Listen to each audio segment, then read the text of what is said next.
Wa an Ibnu Abbas radhiyallahu anhu anna Nabiy sallallahu alaihi wasallam qala tanasahu, saling beri nasihatlah kalian berilmi dalam ilmu. Fa inna khiyanata ahadikum, karena sesungguhnya khianatnya salah satu dari kalian fi ilmihi, di dalam ilmunya, asyaddu, itu lebih banget, lebih dahsyat, min khiyanatihi, daripada khianatnya salah satu dari kalian fi malihi, dalam hartanya. Wa innallaha, dan sesungguhnya Allah musa'ilukum, yang akan banyak bertanya kepada kalian. Rawahu Tabrani fil Kabir. Hadis berikutnya atau tarhib berikutnya dalam menyembunyikan ilmu. Likulli syai'in zakatun, setiap sesuatu itu mempunyai zakat. Wa zakatul ilmi nasyaruhu atau nasyruhu, dan zakatnya ilmu itu adalah menyebarkannya.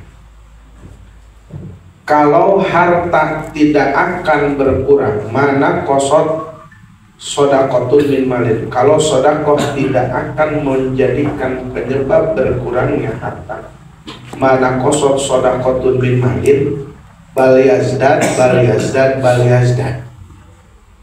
Begitupun dengan ilmu, ketika ilmu diajarkan, disebarluaskan, sahabat aja zakat dan sodakoh itu lebih bertambah daripada seperti bertambahnya harta. Jadi kalau ditanya ilmu mempunyai zakat, zakatnya adalah menyebarkan. Bahkan seorang murid akan mempunyai ta'alluq yang kuat, ikatan yang kuat dengan gurunya ketika murid itu menyebarkan ilmu gurunya. Al-alaqah rabithah baina syekh wa tilmidi nasyru ulumihi wa siru ala manhajihi. Ikatan yang kuat antara guru dan muridnya adalah nasyru ulumihi, menyebarkan ilmu gurunya, wasiru ala manhajihi, dan berjalan di jalan guru-gurunya. Etang isu babari.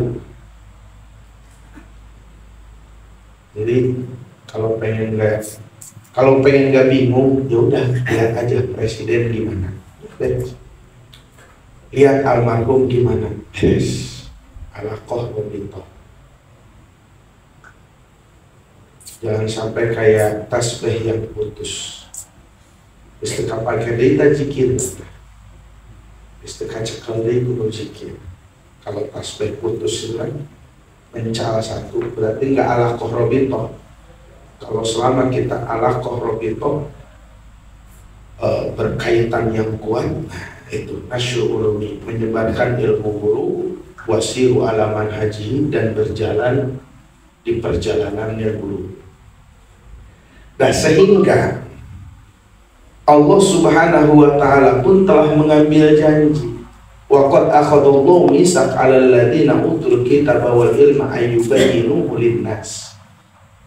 Allah ini menjadikan janji kepada orang-orang yang diberi ilmu, diberi pengetahuan, agar supaya tentang ilmu dan pengetahuan dan ilmu ini disebarluaskan, dijelaskan kepada manusia. Makanya tugas Kanjeng Nabi kita lihat, walladzi ba'atsa fil ummiyina rasulan minhum yatlu alaihim ayatihi wa yuzakkihim wa yu'allimuhumul kitaba. Itu tugas dari Nabi. Dan ketika kita membahas tentang nasyrul ilmi, membagikan ilmu, menyebarluaskan ilmu, ketika jangan berbicara banyak saja. Rasul memberikan janji, naddarallahu imra'an sami'a maqalati fawa'aha Allah akan membuat berseri wajahnya orang yang menyebarkan ilmu. Babarina kos gitu lah. Pabalaghohu kadituna terus nayanya. Paruba hamil aparuba hamil laisa bifaqihin ayadina hadis anu sancana. Berapa banyak orang yang cuma bawa-bawa aja, resep bawa ilmu itu, resep menyampaikan ilmu, padahal dia hanya penyampai saja, bukan orang alim yang sesungguhnya. Seperti itu. Ini mendengarnya, meresapinya, mengajarkannya. Kenapa? Sesuatu yang sulit pasti akan banyak halangannya karena banyak pahalanya. Kalau kata almarhum, ilmu teh hiji hese di teanganan. Setengah stres santri ngapalkeun kitab. Setengah stres menyai kitab digetrukeun kana sirah. Ya. Diapalkeun sare udang pohon.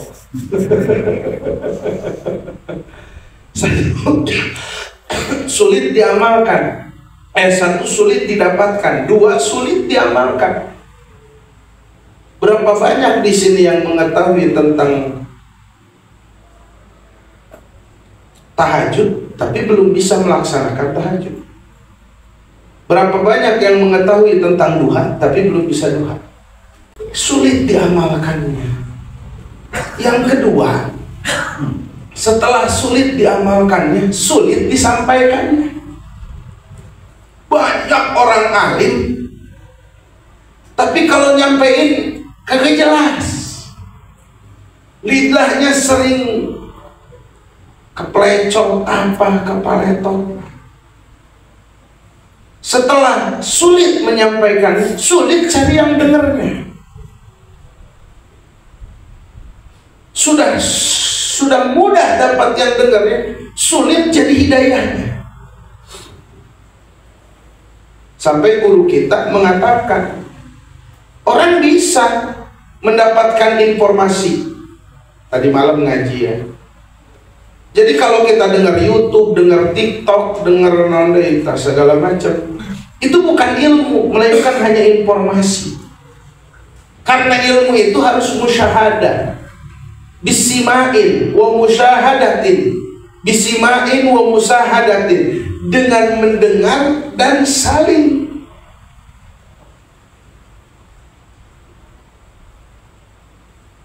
Mujalasah seperti ini. Nah seperti ini nih, bisimain wa musyahadatin, sehingga apa yang Allah berikan kepada guru, murid akan dapatkan. Kalau mungkin lewat YouTube, ya di recording lah ku YouTube gitu, di pajak YouTube lah baru. Nah, sulitnya jadi hidayah. Makanya banyak zaman sekarang pendengarnya banyak, dengerinnya banyak, masya Allah. Tapi keluar dari majelis nggak ada yang jadi kiai, nggak ada yang jadi ustaz, nggak ada yang jadi apa. Ya ada perubahan sedikit, tetap manfaat, tapi tidak berpengaruh begitu besar. Subhan. Itu tentang ilmu. Nah sekarang bagaimana dengan orang yang menyembunyikan ilmu? Di hadis terakhir disebutkan, kalau ada orang yang tidak menzakati hartanya, ini akan masuk kepada muhlikat. Kemarin kita sempat bahas. Fa'ammal muhlikat fasyuhun muto'. Adapun yang celaka adalah pelit, mereket jahe, apa kalau kata orang sini, pelit akut. Buntut kasiran, pelit akut ya, kalau udah parah itu akut sebetulnya. Oh, bakhil akut dia. Medit akut. Oh, akut itu kan bahasa parah gitu ya. Suhun mutok. bukan hanya terhadap dirinya pelit, tapi kalau ada orang lain yang dermawan pun gak setuju. Dengan seperti itu. Kalau Mang Dumung kan patokannya cuman kalau ada orang yang lebih ganteng dari Mang Dumung gak setuju gitu kan. Padahal alam menyetujui itu semua. Nah itu seperti, jadi Masya Allah macam-macam sudah. Nah pasyukun mutok, pelit, orang yang tidak menzakati hartanya bisa disebut syukun mutok. Karena negara akan hancur ketika zakat mulai dilarang. Jika engkau ingin melihat kehancuran satu negara, maka laranglah zakatnya. Itu baru zakat harta. Bagaimana dengan zakat ilmu? Reject atau masarjet reject. Hancur sehancur-hancurnya. Apa? Syuhun mutok. Salah satu syuhun mutok adalah orang yang tadi mengamalkan tidak menyebarkan ilmu. Kenapa para jamaah yang dimuliakan oleh Allah Subhanahu wa ta'ala? Mana saja contohnya? Katmul ilmi. Satu ditanya tidak mau menjawab padahal tahu. Ayat. Kenapa? Mungkin dia selamat, tapi orang yang bertanya tidak menjawab ini berpotensi bertanya kepada yang lain. Maka nanti yang terjadi ittikhadul juhala, bertanya kepada orang-orang bodoh, atau bighairi ilmin, fa'adallu adallu, atau bighairi ilmin, berfatwa dengan tanpa ilmu, akhirnya sesat dan menyesatkan. Beres.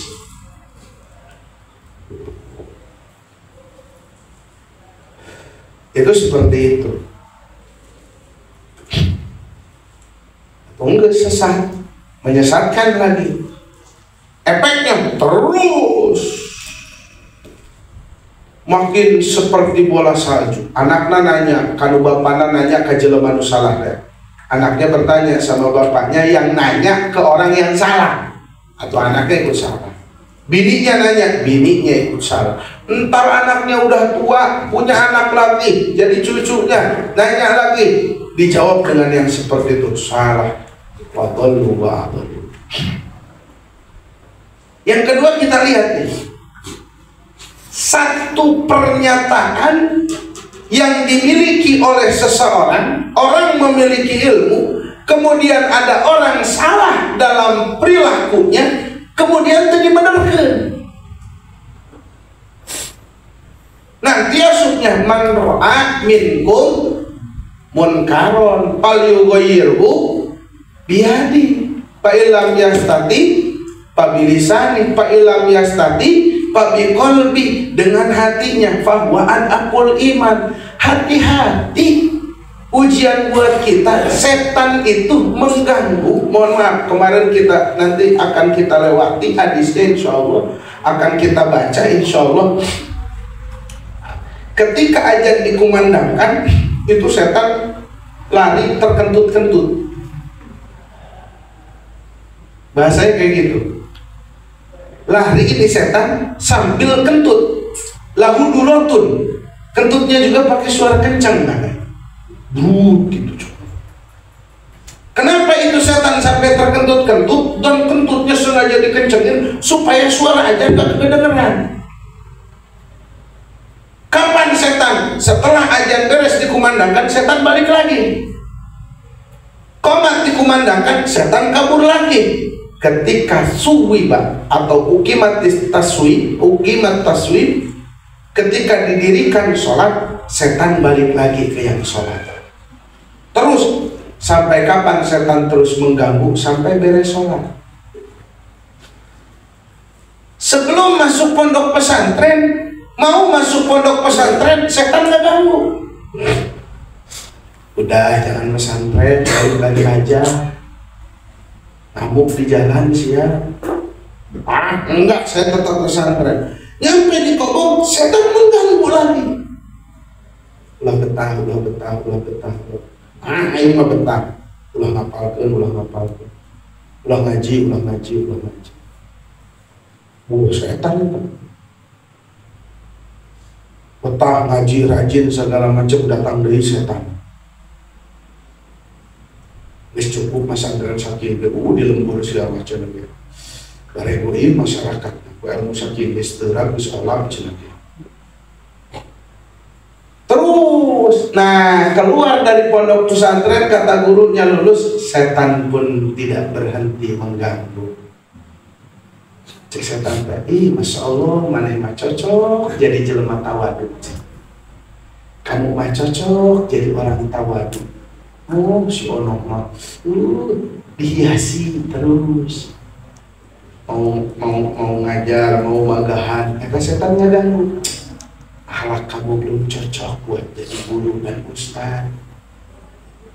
Terus diganggu sampai tidak mengajar. Nah sampailah kita akhirnya katmul ilmu, menyembunyikan ilmu. Atau yang berikutnya hadirin, kaman indahu ilmun fihi manfaatun linnas fa idza mana'ahu wa lam yanshurhu bihim asabahum dararun.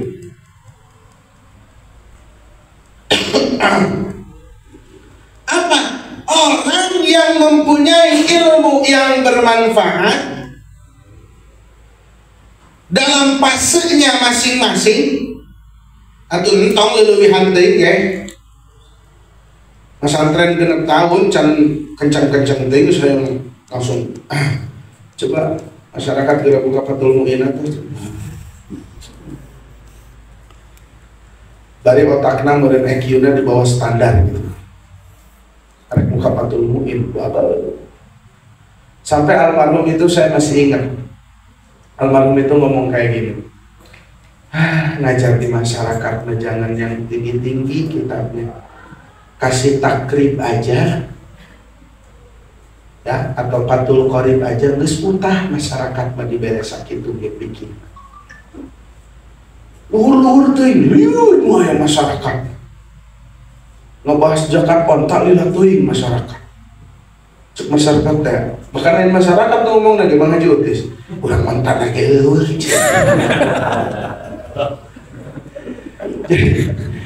Dulu ngaji si Asapia bahas zakat onta. Cutis Indonesia onta ge eueuh. Sakina ini kebun binatang cek. Alhamdulillah teh cek sepapoi. Sakali naik mau gambe 40 aja deh. 11 cokot ku padong, 11 cokot ku padong. Atrila benar. Ya, eta yang langsung.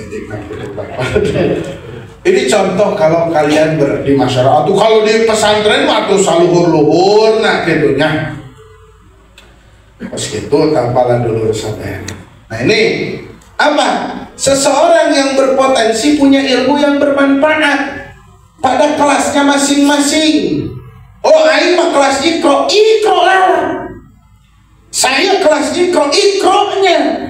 Saya kelas Al-Quran, Qurannya. Saya kelas hafalannya. Saya kelas amilnya. Penyakit berikutnya setelah punya ilmu teresep lamun teu ngajar kelas anu gede. Kita masuk gitu. Ustaz mohon maaf ya, Ustaz sekarang ngajar arba'in. Ini teresep di titah ngajar arba'in. Masya Allah. Saya mau udah kelasan Bukhari. Masya Allah, tabarakallah. Nah, hadirin yang dimuliakan, fi manfaatun linnas. Hati-hati kalau dia enggan, dia tidak mau mengamalkan, dia tidak mau menyebarkannya, sekiranya manusia tersebut akan terkena madorot, doror. Bahaya ini akhirnya. Maka penting menyebarkan ilmu seperti itu. Ngerasa kurang. Kalau kita dalam posisi merasa kurang, harus ingat bahwasanya kita masih punya guru. Dan saya berani sesumbar di mana-mana pun. Opsi nanya ke aing naon bae.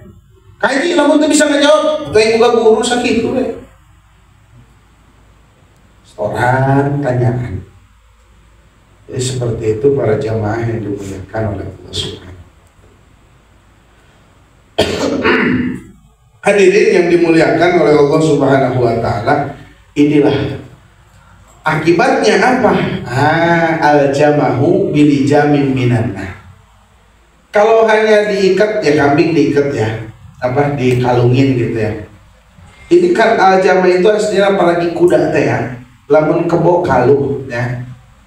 Ada tali dimasukin ke hidung ya. Kemudian kena kupingnya ternyata kaluh. Kebo yang segitu beratnya kalau udah dikasih kaluh pakai tambang tarik mudah.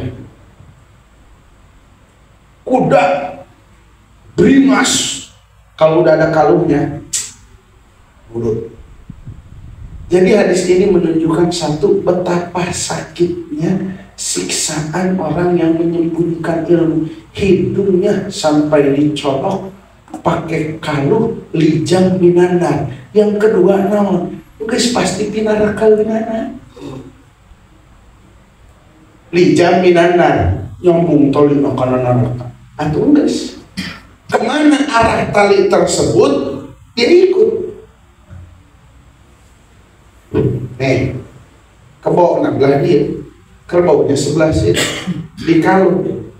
Tarik kita tarik ke kanan, ya ke kanan. Tarik kita ke kiri, ya ke kiri. Talinya kita tarik ke depan, ya ke depan. Minana dari api, dari neraka, talinya dari neraka. Dibetot tembus ke neraka. Waliyadu. Padahal kita kemarin ya sempat ngaji bab ilmu, gitunya orang teh sempat ngaji bab ilmu teh kan sancana gitunya. Eta disebut naon? Allah sampai mengatakan ghafartu lakum fala ubali. Aku ampuni kalian dosanya dan aku tidak peduli. Jadi kira-kira ai anu ieu mah teu asup kana ghafartu lakum fala ubali. Karena apa? Bukan tentang apa, tidak akan disebut ilmu. Mencek almarhum apa kumaha? Mual disebut pacul menurut tapakan. Tidak akan disebut pacul kalau tidak ada bekasnya. Pacul gak akan disebut pacul kalau nggak ada bekasnya. Orang gak akan disebut orang kalau tidak ada manfaatnya.